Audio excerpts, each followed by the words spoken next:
गण गणपतये नमः। ओम नमः शिवाय। नमस्कार दोस्तों, स्वागत है आपका अपने चैनल हिंदू पर टीवी पर। दोस्तों, ऐसा माना जाता है कि अगर जीवन में कोई भी समस्या आ रही है या आर्थिक स्थिति खराब है, सोमवार के व्रत करके और व्रत कथा पढ़कर जीवन के सभी कष्टों को दूर किया जा सकता है। आइए जानते हैं सोमवार के व्रत की कथा के बारे में। वीडियो को शुरू करने से पहले वीडियो को लाइक करें और चैनल को सब्सक्राइब करें। सोमवार व्रत की पूजा विधि। नारद पुराण में सोमवार व्रत का उल्लेख मिलता है। इस दिन सुबह उठकर स्नान करें, फिर शिवजी जी पर जल चढ़ाने के बाद उन्हें बेलपत्र अर्पित करें। साथ ही भोलेनाथ संग माता गौरी की विधिवत पूजन करें। इसके बाद व्रत कथा सुन अपने व्रत को खोल सकते हैं। मान्यता के मुताबिक इस व्रत में 3 पहर की उपवास रखी जाती है, यानी शाम के वक्त व्रत खोल दिए जाते हैं। आइए जानते हैं सोमवार व्रत की कथा के बारे में। किसी नगर में एक धनी व्यापारी रहता था। दूर दूर तक उसका व्यापार फैला हुआ था। नगर के सभी लोग उस व्यापारी का सम्मान करते थे। इतना सब कुछ संपन्न होने के बाद भी वह व्यापारी बहुत दुखी था, क्योंकि उसका कोई पुत्र नहीं था, जिस कारण अपने मृत्यु के पश्चात व्यापारी के उत्तराधिकारी की चिंता उसे हमेशा सताती रहती थी। पुत्र प्राप्ति की इच्छा से व्यापारी प्रत्येक सोमवार भगवान शिव की व्रत पूजा किया करता था और शाम के समय शिव मंदिर जाकर शिवजी जी के सामने घी का दीपक जलाया करता था। उसकी भक्ति देखकर माता पार्वती प्रसन्न हो गई और भगवान शिव से उस व्यापारी की मनोकामना पूर्ण करने का निवेदन किया। भगवान शिव बोले, इस संसार में सबको उसके कर्म के अनुसार फल की प्राप्ति होती है। जो प्राणी जैसा कर्म करते हैं उन्हें वैसा ही फल प्राप्त होता है। शिवजी द्वारा समझाने के बावजूद माँ पार्वती नहीं मानी और उस व्यापारी की मनोकामना पूर्ति हेतु वे शिवजी जी से बार बार अनुरोध करती रही। अंततः माता के आग्रह को देखकर भगवान भोलेनाथ को उस व्यापारी को पुत्र प्राप्ति का वरदान देना पड़ा।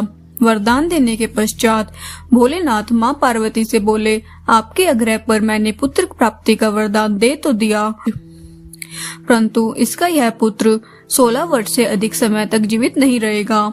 उसी रात भगवान शिव उस व्यापारी के स्वप्न में आए और उसे पुत्र प्राप्ति का वरदान दिया और उसके पुत्र के 16 वर्ष तक जीवित रहने की भी बात बताई।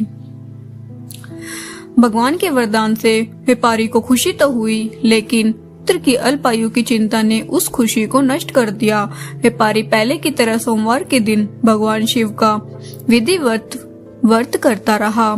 कुछ महीनों के बाद उसके घर में एक अति सुंदर बालक ने जन्म लिया और घर में खुशियां ही खुशियां भर गई। बहुत धूमधाम से पुत्र जन्म का समारोह मनाया गया, परंतु व्यापारी को पुत्र जन्म की अधिक खुशी नहीं हुई, क्योंकि उसे पुत्र की अल्पायु के रहस्य का पता था। जब पुत्र 12 वर्ष का हुआ तो व्यापारी ने उसे उसके मामा के साथ पढ़ने के लिए वाराणसी भेज दिया। लड़का अपने मामा के साथ शिक्षा प्राप्ति हेतु चल दिया। रास्ते में जहाँ भी मामा भांजा विश्राम हेतु रुकते, वही यज्ञ करते और ब्राह्मणों को भोजन कराते। लंबी यात्रा के बाद मामा भांजे एक नगर में पहुँचे। उस दिन नगर के राजा की कन्या का विवाह था, जिस कारण पूरे नगर को सजाया गया था। निश्चित समय पर बारात आ गई, लेकिन वर का पिता अपने बेटे के एक आंख से काणे होने के कारण बहुत चिंतित था। उसे भय था कि इस बात का पता चलने पर राजा विवाह से इनकार न कर दे, इससे उसकी बदनामी भी होगी। जब वर के पिता ने व्यापारी के पुत्र को देखा तो उसके मस्तिष्क में एक विचार आया। उसने सोचा, क्यों न इस लड़के को दूल्हा बनाकर राजकुमारी से विवाह करा दूं। विवाह के बाद इसको धन देकर विदा कर दूंगा और राजकुमारी को अपने नगर में ले जाऊंगा। वर के पिता ने लड़के के मामा से इस संबंध में बात की। मामा ने धन मिलने के लालच में वर के पिता की बात स्वीकार कर ली। लड़के को दूल्हे का वस्त्र पहनाकर राजकुमारी से विवाह कर दिया गया। राजा ने बहुत सारा धन देकर राजकुमारी को विदा किया। शादी के बाद लड़का जब राजकुमारी के साथ लौट रहा था तो वह सच नहीं छिपा सका और उसने राजकुमारी के ओढ़नी पर लिख दिया, राजकुमारी, तुम्हारा विवाह मेरे साथ हुआ था। मैं तो वाराणसी पढ़ने के लिए जा रहा हूँ और अब तुम्हें जिस नवयुवक की पत्नी बनना पड़ेगा वह कान्हा है। जब राजकुमारी ने अपनी ओढ़नी पर लिखा हुआ पढ़ा तो उसने काने लड़के के साथ जाने से इनकार कर दिया। राजा को जब ये सब बातें पता लगी तो उसने राजकुमारी को महल में ही रख लिया। उधर लड़का अपने मामा के साथ वाराणसी पहुंच गया और गुरुकुल में पढ़ना शुरू कर दिया। जब उसकी आयु 16 वर्ष की हुई तो उसने यज्ञ किया। यज्ञ की समाप्ति पर ब्राह्मणों को भोजन कराया और खूब अन्न वस्त्र दान किए। रात को वह अपने शयन कक्ष में सो गया। शिव के वरदान के अनुसार शयनावस्था में ही उसके प्राण पखेरु उड़ गए। सूर्योदय पर मामा मृत भांजे को देखकर रोने पीटने लगा। आसपास के लोग भी एकत्र होकर दुख प्रकट करने लगे। लड़के के मामा के रोने विलाप करने के स्वर समीप से गुजरते हुए भगवान शिव और माता पार्वती जी ने भी सुने। माता पार्वती ने भगवान से कहा, प्राणनाथ, मुझे इसके रोने के स्वर सहन नहीं हो रहे, आप इस व्यक्ति के कष्ट को अवश्य दूर करें। भगवान शिव ने माता पार्वती के साथ अदृश्य रूप में समीप जाकर देखा तो भोलेनाथ माता पार्वती से बोले, यह तो उसी व्यापारी का पुत्र है जिसे मैंने 16 वर्ष की आयु का वरदान दिया था। इसकी आयु पूरी हो गई है। माँ पार्वती ने फिर भगवान शिव से निवेदन कर उस बालक को जीवन देने का आग्रह किया।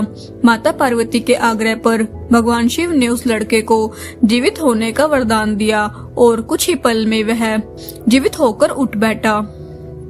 शिक्षा समाप्त करके लड़का मामा के साथ अपने नगर की ओर चल दिया। दोनों चलते हुए उसी नगर में पहुंचे जहां उसका विवाह हुआ था। उस नगर में भी यज्ञ का आयोजन किया। समीप से गुजरते हुए नगर के राजा ने यज्ञ का आयोजन देखा और उसने तुरंत ही लड़के और उसके मामा को पहचान लिया। यज्ञ के समाप्त होने पर राजा मामा और लड़के को महल में ले गया और कुछ दिन उन्हें महल में रखकर बहुत सा धन वस्त्र आदि देकर राजकुमारी के साथ विदा कर दिया। इधर भूखे प्यासे रहकर व्यापारी और उसकी पत्नी बेटे की प्रतीक्षा कर रहे थे।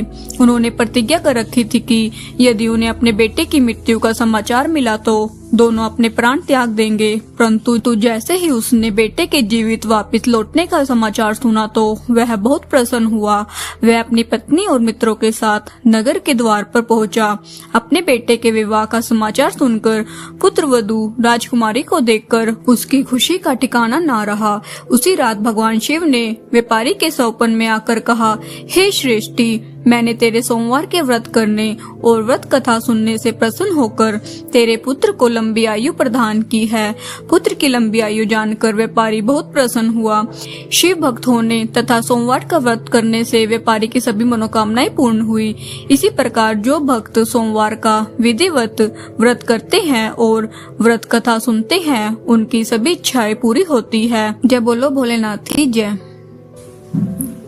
जय शिव ओंकार, जय शिव ओंकार, ब्रह्मा विष्णु सदा शिव, अर्धांगी दारुण। ओम जय शिव ओंकार, एकानन चतुरानन पंचानन राजे, बोले पंचानन राजे, हंसानन गरुड़ासन विश्वाहन साजे। ओम जय शिव ओंकार, दो भुज चार चतुर्भुज, 10 भुज अति सोहे, बोले 10 भुज अति सोहे, हे गुण रूप निरखता भुवन जन्मोहे। ओम जय शिव ओंकार, लक्ष्माला बनमाला रुंडमाला धारी, बोले रुंडमाला धारी, चंदन मृगमत सोहे, माले शशिधारी। ओम जय शिव ओंकार, श्वेतांबर पीतांबर मागंबर अंगे, बोले बागंबर अंगे, सनकादिक गरुणादिक भूतादिक संगे। ओम जय शिव ओंकार, कर के मध्य कमंडलू, कर त्रिशूल धरता, बोले चक्र त्रिशूल धरता, जग जग करता जग भरता, जग संहार करता। ओम जय शिव ओंकार, ब्रह्मा विष्णु सदा शिव, जानत अविवेका, बोले जानत अविवेका, पर्णाक्षर मध्य तीनों एका।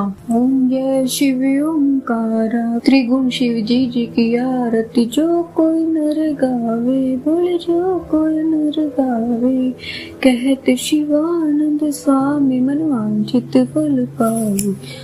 ओम जय शिव ओंकार, स्वामी जय शिव ओंकार, ब्रह्मा विष्णु सदा शिव, अर्धांगी दार। ओम जय शिव ओंकारा।